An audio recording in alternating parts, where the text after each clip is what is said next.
تكفى دائما يعلق على باب المكتب. اي تشيك لي اخر رقم 356. اي يلا تكفى ناطرك، ها بشرني. يلا ماشي.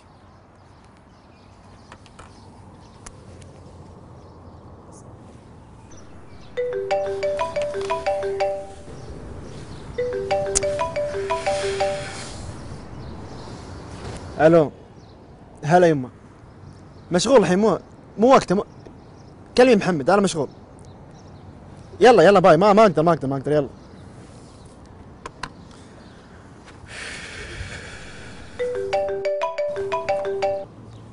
الو، هلا والله. ها بشر. بي ماينس. الله يبشرك بالخير.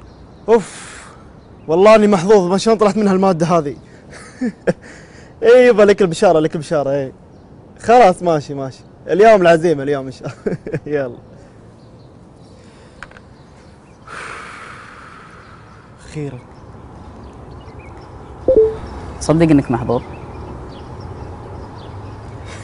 بخصوص الماده، والله مو متصور شلون مشت معاي. يعني الشباب كلهم درسوا وشدوا حيلهم، انا قلت قبل الامتحان بساعتين يمكن على الماشي، ومشت على البركه. عرفت شلون؟ والله بس انا ما اقصد هذا الموضوع. ليش تقصد؟ امك تدق عليك. إيه؟ تعرف يعني شنو امك تدق عليك؟ انا ودي لو اشوفها لو ثواني،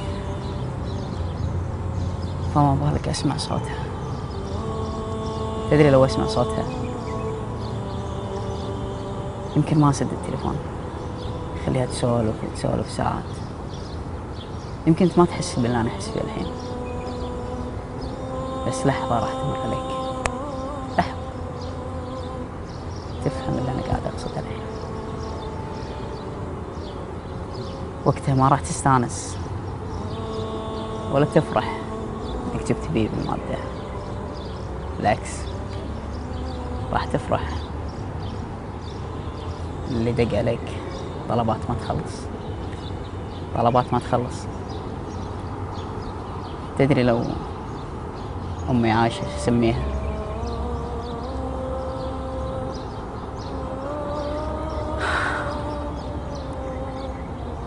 سميها أغلى ما بالكون. ما أقدر أوصف لك شعوري أو شنو أقدر أسميها. الفرحة مو بالدرجة، الفرحة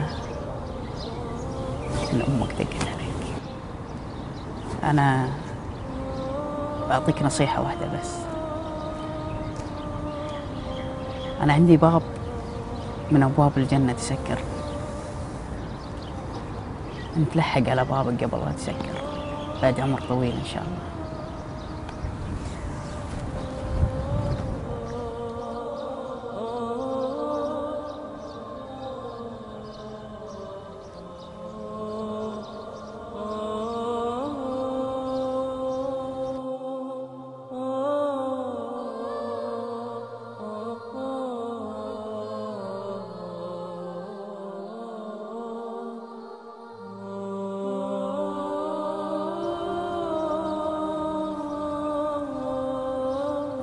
الو، هلا يمه. اي امر، ايش بغيتي؟